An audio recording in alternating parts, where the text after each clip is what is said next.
Pemirsa, debat kedua Pilkada Serentak Kabupaten Tabanan yang menghadirkan dua pasangan bakal calon Bupati Tabanan dan Wakil Bupati Tabanan di Hotel Kawasan Badung, Bali, Rabu 13 November berangsur memanas. Debat tersebut, para paslon saling beradu janji untuk melakukan perubahan dalam membangun Tabanan yang lebih baik. Debat kedua bakal calon bupati dan wakil bupati Tabanan dengan tema penguatan pelayanan publik secara berkeadilan dan berintegritas tersebut berjalan alot. Situasi tersebut mengemuka saat kedua paslon nomor urut 1 Inyoman Mulyadi berpasangan dengan Inyoman Ardike dan paslon nomor 2 Ikomang Gede Sanjaya berpasangan dengan Imade Dirke saling klaim akan membawa perubahan yang terbaik dalam sektor pendidikan, kesehatan, infrastruktur hingga kesejahteraan bagi masyarakat Tabanan. Dalam sesi debat kedua tersebut, paslon nomor 1 Inyoman Mulyadi berpasangan dengan Iman Ardike menyerang kubu paslon nomor 2 sebagai tim pertahanan mengenai infrastruktur yang masih belum berjalan optimal hingga ketimpangan kemiskinan dan pendidikan belum maksimal. Untuk itu, jika diberi kesempatan menduduki kursi bupati dan wakil bupati Tabanan pada 5 tahun ke depan, paslon nomor 1 akan membenahi apa yang menjadi PR dari bupati dan wakil bupati Tabanan periode sebelumnya. Inti sebenarnya dari pertanyaan itu pertama, ketulusan untuk melayani. Yang kedua, dengan ikhlas kita melayani sepenuh hati. Silakan lagi. Baik, terima kasih Bapak Bupati. Terkait dengan sistem pelayanan publik, kami tentunya sudah jabarkan dalam 21 program kami.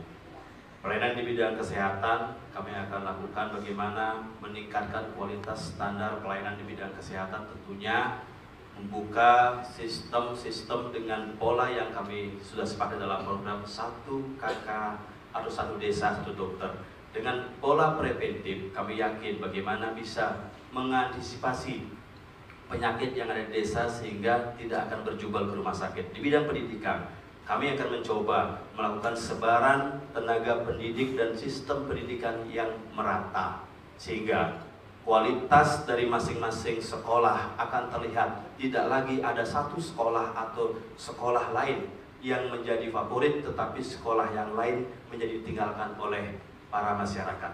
Di bidang pelayanan pajak, bagaimana sistem pelayanan pajak satu pintu yang sudah diterapkan oleh pemerintah Kabupaten Tabanan saat ini, kami akan lebih optimalkan. Sementara paslon nomor 2 Ikomang Gede Sanjaya calon Bupati Tabanan membantah program-program yang dijalankan selama 5 tahun ke belakang tidak berjalan. Pihaknya mengklaim apa yang dikerjakan selama ini berjalan baik sesuai standar operasional prosedur SOP. Untuk itu, jika ia terpilih kembali untuk memimpin Tabanan 5 tahun ke depan, paslon nomor urut 2 ini berkomitmen akan lebih memajukan Kabupaten Tabanan dari kondisi 5 tahun sebelumnya.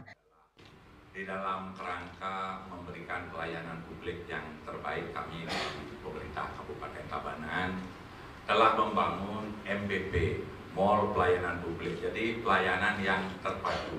Jadi semua pelayanan masyarakat sudah terpadu dalam satu pintu. Jadi tidak ada diskriminasi sedikit pun, karena di samping memberikan pelayanan juga dipersiapkan dengan IT, teknologi digitalisasi. Itu salah satu yang sudah terobosan yang kita lakukan. Kedua, juga membangun sistem informasi digitalisasi ke masing-masing OPD dan ke masing-masing desa juga kita berikan pemahaman tentang bagaimana memberikan pelayanan yang terbaik buat masyarakat Tabanan. Jadi sedikit pun tidak ada diskriminasi. Kami juga di pemerintah Kabupaten Tabanan selama ini di dalam rangka memberikan pelayanan terhadap masyarakat selalu dengan sikap yang baik, santun, dan sesuai dengan SOP, standar operasional prosedur. Selanjutnya, untuk pelaksanaan debat terakhir Pilkada Serentak 2024 Tabanan dalam memperebutkan kursi Bupati dan Wakil Bupati Tabanan akan kembali digelar pada 20 November mendatang dengan lokasi yang sama dan tema yang berbeda. Indrawan, Bali TV.